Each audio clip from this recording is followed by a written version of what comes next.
Halo Bapak Ibu, saudara-saudara yang terkasih, salam sehat penuh kerahiman Tuhan. Apa kabar untuk Anda hari ini?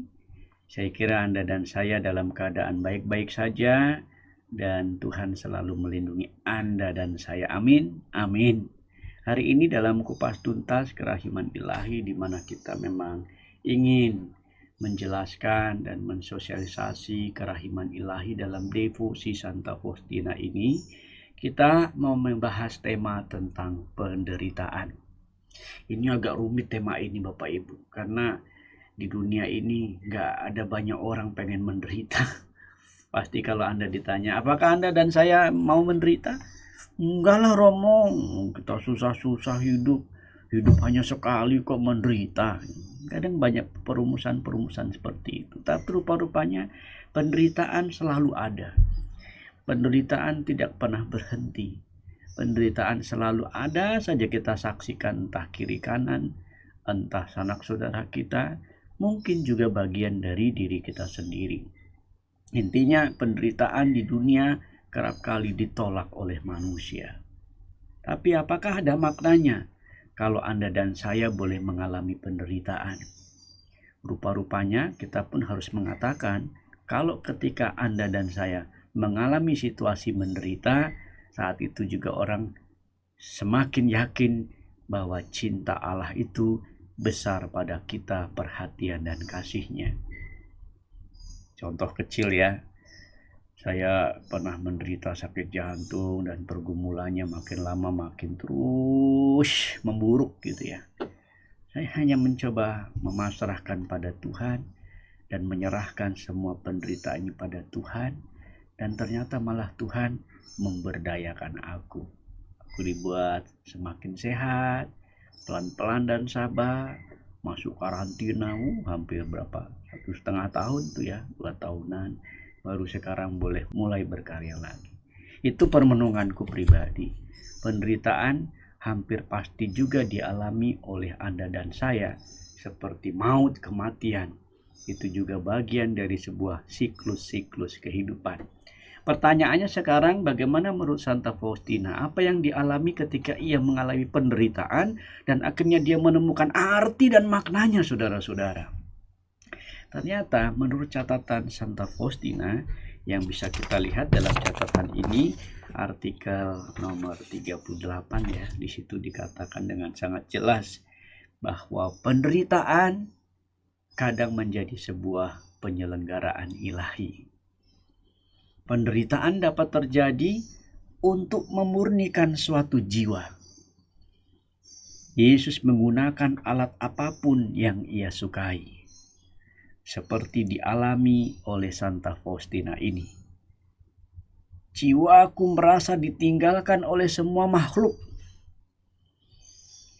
Aku disalah tafsirkan oleh rekan-rekan susterku. Ini dalam pengalaman Santa Faustina. Kemudian para komunitasku, di mana aku hidup keseharian dalam kebersamaan, ternyata semua keinginan-keinginan baikku itu disalah tafsirkan. Bahkan ketika Yesus meminta Faustina untuk menyampaikan poin-poin penting terhadap pesan-pesan kerahiman itu kepada superiornya, bahkan di sana Yesus yang memerintahkan Faustina mengalami derita, tidak dipercaya, seolah-olah dianggap ilusi, dan pesan-pesan itu dianggap seperti ada dalam daya khayal. Bagi Faustina, ini merupakan satu penderitaan yang menyayat hatinya. Bahkan dianggap paling menyakitkan. Karena apa? Semua orang tidak mempercayai dirinya. Komunitasnya, susternya, bahkan atasannya sendiri. Nah, ini pengalaman penderitaan yang dialami Santa Faustina.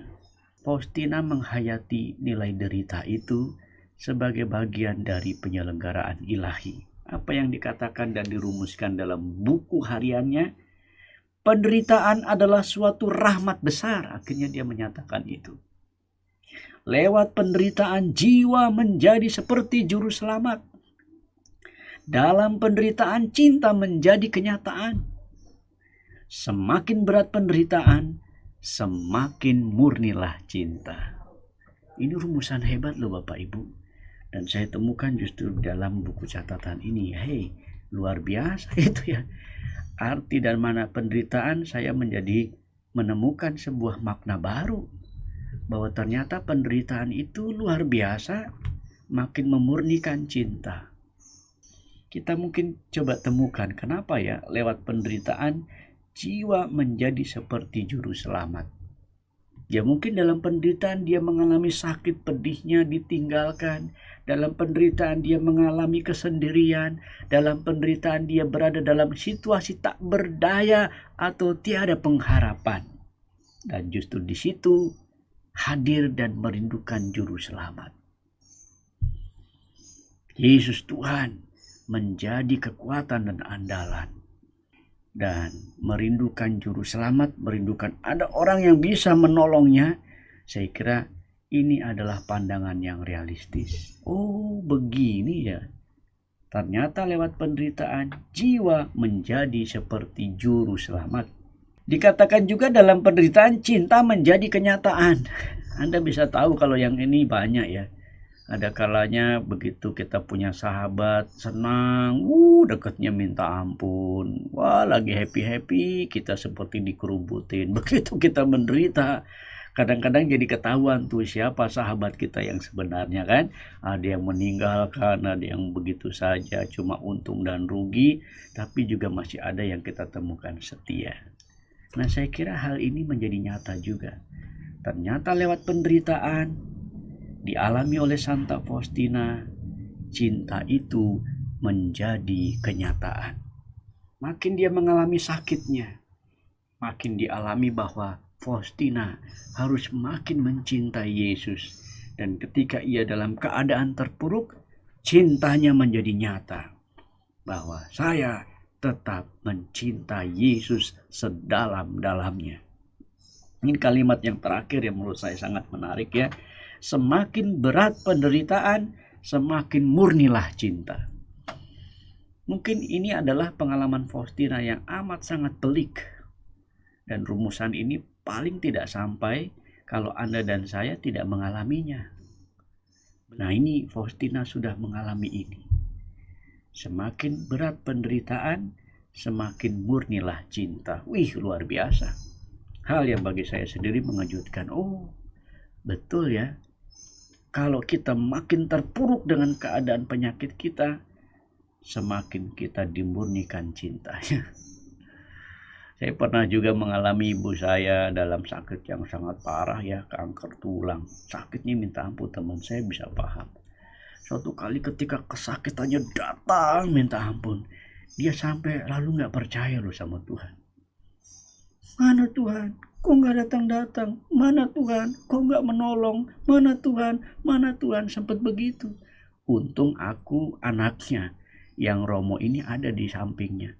Hush, Bu, jangan ngomong begitu. Ibu cinta Tuhan kan? Iya. Ibu mengasihi Tuhan kan? Iya. Ibu percaya Tuhan kan? Iya. Ya wis, satukan deritamu dengan derita Yesus di kayu salib. Saya cuma bisa bilang begitu. Tuh dia sakit lagi. Akhirnya hanya spontan dia mengucapkan itu. Habis itu tidak lagi. Tapi saya bisa paham situasinya. Bahwa ternyata memurnikan juga pengalaman-pengalaman untuk semakin mencintai Allah. Dan pengalaman Faustina Bapak Ibu saudara terkasih terhadap nilai penderitaan yang dialaminya, Allah sedang memanggil kepada suatu tingkat kesucian yang tinggi. Yang menjadi kunci atas penderitaan adalah tetap setia kepada Allah. Maka betul ya. Jadi Faustina ini pernah mengalami sakratul maut, hampir mati, dijumpai oleh susternya, dan akhirnya dipanggil suster-suster yang lain termasuk superior petingginya datang di sana juga dan mengatakan, atas nama ketaatan kamu harus percaya dan percaya, jangan cemas, setia kepada Tuhan. Seperti kayak ada bangkit lagi. Ujian Faustina sampai segitunya teman-teman. Menarik di sini saya kutipkan sebelum menutup. Faustina ketika diajak Tuhan Yesus di purgatorium melihat alam api penyucian, Dia mengatakan, "Aku ingin menderita di purgatorium, Yesus. Aku ingin menderita rasa sakit yang paling berat di bumi. Juga kalaupun itu harus berlangsung sampai akhir dunia." Hebatnya, berani nih Faustina ngomong begitu. Tapi Yesus malah berkata, "Tidak, cukuplah salah satu saja. Engkau akan kembali ke bumi, dan di sana engkau akan banyak menderita, tetapi tidak lama. Engkau akan melaksanakan kehendakku dan memenuhi keinginan-keinginanku, dan seorang hambaku yang setia akan membantu engkau melaksanakan hal ini. Sekarang, sandarkanlah kepalamu pada dadaku, pada hatiku, dan seraplah darinya kekuatan dan kemampuan untuk menanggung semua penderitaan itu, sebab engkau tidak akan menemukan kelegaan atau pertolongan atau penghiburan dimanapun. Ketahuilah bahwa engkau harus banyak menderita, tetapi janganlah membiarkan semua ini menggentarkan engkau. Aku, Yesus, menyertaimu." Menarik ya. Makanya dalam Injil Matius bab 11, Yesus sampai berkata, "Jangan gelisah dan cemas hatimu." Ya kan? "Datanglah kepadaku mereka yang letih lesu dan berbeban berat. Aku ini lemah lembut dan rendah hati." Ternyata memang segala derita-derita kehidupan Anda dan saya harus sehati sejiwa diserahkan kepada derita Yesus sendiri atau kepada Yesus yang menjadi andalan hidup kita. Semoga dengan membahas nilai penderitaan, derita-derita Anda dan saya yang kita alami, makin diberi garis benang bahwa semuanya itu untuk memurnikan suatu jiwa dalam cinta kasih Allah yang makin besar itu. Akhirnya, Bapak Ibu sedang terkasih, bunga selasih, bunga melati. Terima kasih, Tuhan memberkati.